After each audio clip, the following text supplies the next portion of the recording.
വേടൻ വേടൻ വേടൻ കഴിഞ്ഞ കുറച്ച് ദിവസങ്ങളായി മലയാളി തിരയുന്ന മലയാളി മാധ്യമങ്ങളെ ഏറ്റവും കൂടുതൽ ചർച്ചാ വിഷയമായി മാറിയ ഈവൻ കേരള ഗവൺമെന്റ് പോലും മറുപടി പറയേണ്ടി വരുന്ന കേരളത്തിലെ പ്രഥമ പുരുഷൻ അല്ലെങ്കിൽ നമ്മുടെ CM മുഖ്യമന്ത്രി പോലും ആവർത്തിച്ചു പറയുന്ന മറുപടി പറയേണ്ടി വരുന്ന ഒരു പേരായി മാറിയ പേര് വേടൻ.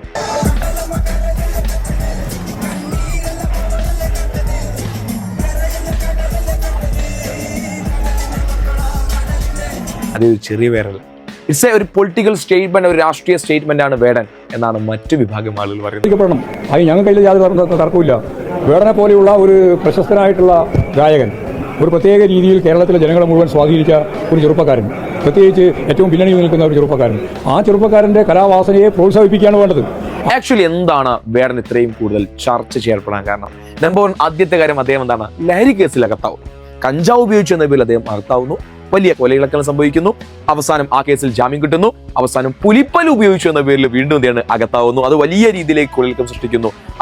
അതിലേറ്റവും ചർച്ച ചെയ്യപ്പെടുന്ന വിഷയം, ഒരു പക്ക ക്രിമിനലിനെ അറസ്റ്റ് ചെയ്യുന്ന പേരിൽ പോലീസുകാർ ചുറ്റും വളയുന്നു, അദ്ദേഹത്തെ അറസ്റ്റ് ചെയ്ത് കൊണ്ടുപോകുന്നു, അവസാനം അദ്ദേഹത്തിന് ജാമ്യം കിട്ടുന്നു. അദ്ദേഹം പറഞ്ഞൊരു വാക്കുണ്ട്, ഞാൻ ലഹരി ഉപയോഗിച്ചിരുന്നു, ഞാൻ തെറ്റിലേക്കാണ് പോയത്, ഇനി ഞാനൊന്ന് നന്നാവാൻ കഴിയുമെന്ന് ശ്രമിക്കട്ടെ, ആരും ഇത് ഉപയോഗിക്കാൻ വേണ്ടി പാടില്ല. എന്റെ പുകവലി മദ്യപാനൊക്കെ ഭയങ്കര പ്രശ്നമാണ്, ബാഡ് ഇൻഫ്ലുവൻസ് ആണെന്ന് എനിക്കറിയാം. ചേട്ടനോട് ദയവ് ചെയ്ത് ക്ഷമിക്കണം, നല്ലൊരു മനുഷ്യനായി മാറാൻ പറ്റുമെന്ന് ഞാൻ നോക്കട്ടെ, പോയിട്ട് വരാം.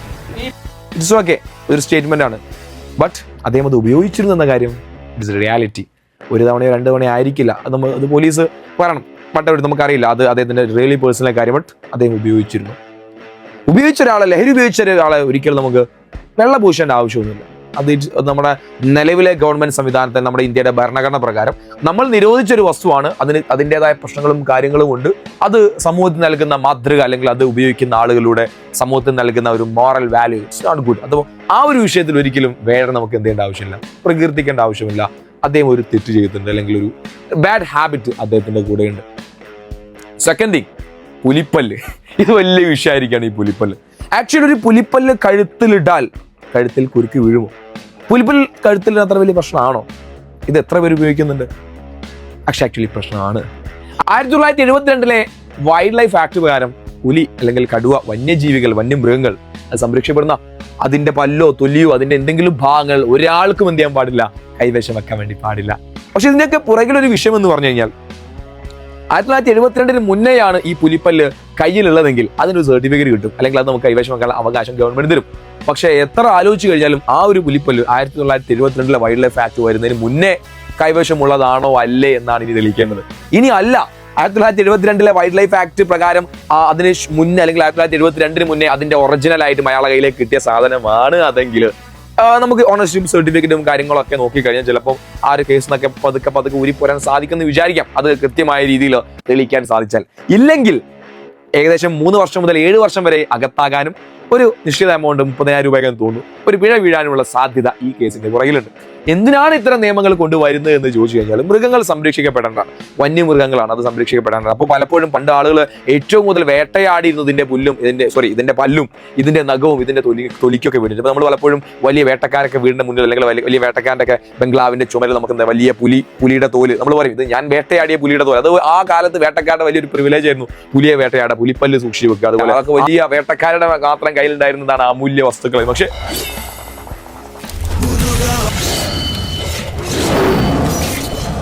പക്ഷെ അത് ഗവൺമെന്റ് 1972 ശേഷമുള്ള നിയമപ്രകാരം അത് ബാൻ ചെയ്തിരിക്കാൻ, അത് കൈവശം വെക്കുന്ന ശിക്ഷാർഹമാണ്.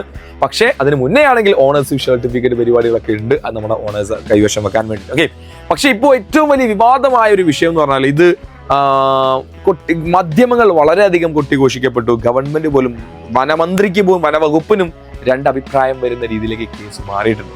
അപ്പൊ പണ്ടൊക്കെ ഞാൻ ഇങ്ങനെ ആലോചിക്കാം, പണ്ട് ഉത്സവപ്പറമ്പെന്ന് നമ്മളൊരു പുലിപ്പല്ല്, അല്ലെ, നമ്മൾ പ്ലാസ്റ്റിക്കിന് 2 പുലിപ്പല്ല് വാങ്ങാറുണ്ട്. അതൊക്കെ കഴുത്തിൽ നിന്ന് വരുന്ന എൻ്റെ ഫ്രണ്ട്സിന് ഞാൻ ഒരുപാട് ഓർക്കുന്നുണ്ട്. ഇപ്പൊ ഈ ഒരു സമയത്ത് ഇത്രത്തോളം വിവാദമായല്ലോ പുലിപ്പല്ല് എന്ന് ആലോചിക്കുമ്പോഴാണ് ഞാൻ അതിനെപ്പറ്റി ചിന്തിക്കുന്നത്. നമ്മുടെ സുരേഷ് ഗോപിന്റെ കഴുത്തിലും ഇങ്ങനെ ഒരു പുലിപ്പല്ലുണ്ട്. അതിന് വല്ല അമ്പലത്തിൽ നിന്ന് വാങ്ങിയപ്പോൾ ഇപ്പൊ പുലിപ്പല്ലാണോ എന്നാണ് എൻ്റെ പ്രധാനപ്പെട്ട സംശയം. നിങ്ങൾ ആരോടാ ചോദിക്കുന്നത്? വളരെ സൂക്ഷിച്ച് സംസാരിക്കണം. അത് സംശയം ആയി തുടരട്ടെ. അതിന്റെ റിയാലിറ്റി ആളുകൾ ഇപ്പോൾ കേസും കാര്യങ്ങളൊക്കെ കൊടുത്തിട്ടുണ്ട്, അത് അന്വേഷിക്കും. അതായത് ഒരേ കാര്യം 2 പേര് ചെയ്യുമ്പോൾ രണ്ട് നിയമങ്ങളാണോ, രണ്ട് നിയമവശമാണോ നമ്മുടെ കേരളത്തിൽ നടപ്പിലാക്കുന്നത് എന്നാണ് ഏറ്റവും വലിയ ചർച്ചാ വിഷയം. ഓക്കെ, അപ്പോൾ എന്നിരുന്നാലും വേടന്റെ പുലിപ്പല്ലി വിഷയം അതൊരു ചെറിയ വിഷയമല്ല. ആക്ച്വലി നിയമപ്രകാരം അതൊരു ചെറിയ വിഷയമല്ല. ബിക്കോസ് ഓഫ് ദാറ്റ് എന്തുകൊണ്ടാണ് ഇപ്പം നിലവിലെ വേടനെതിരെയുള്ള കേസുകളെ സ്റ്റേ ചെയ്തത്, ഈ പുലിപ്പല്ലുമായി ബന്ധപ്പെട്ട വിഷയങ്ങൾ കേസ് സ്റ്റേ ചെയ്തതെന്ന് ചോദിച്ചു കഴിഞ്ഞാൽ അത് ആക്ച്വലി അദ്ദേഹം നമ്മുടെ വനംവകുപ്പ് കേസെടുത്ത വകുപ്പ് വെച്ച് നോക്കുകയാണെങ്കിൽ വേട്ടയാടൽ, വന്യജീവിയെ വേട്ടയാടുന്ന വകുപ്പ് വരെ ഇട്ടിട്ടുണ്ട്. അത് കുറച്ച് ഓവറല്ലേ? പൊതുസമൂഹം നമ്മളൊക്കെ ചോദിക്കും, അത് കുറച്ച് ഓവറല്ലേ? അത്രയൊക്കെ പോകേണ്ട ആവശ്യമുണ്ട്? എന്തിനാണ് ഇയാൾ ഇങ്ങനെ വേട്ടയാടുന്നതെന്നാണ് പൊതുസമൂഹം ചോദിക്കുന്നത്. പക്ഷേ നിയമങ്ങളുണ്ട്, ഭരണഘടനയുണ്ട്. അത് ലംഘിക്കപ്പെട്ട് കഴിഞ്ഞാൽ ഏതൊരാൾക്കും ഇത്തരത്തിലുള്ള എല്ലാ നിയമത്തിന്റെ എല്ലാ കുരുക്കളും, നിയമത്തിന്റെ പല ചെയ്യപ്പെടലും വരും എന്നൊരു റിയാലിറ്റി കൂടി നമ്മൾ അംഗീകരിക്കേണ്ടതുണ്ട്. ഇന്ന് വേടൻ, നാളെ നമ്മളാണ് നിയമം ലംഘിക്കുന്നതെങ്കിൽ ഇതേ പ്രോസസ് നമ്മൾ പോകേണ്ടി വരും. So aware of it, just beware of it.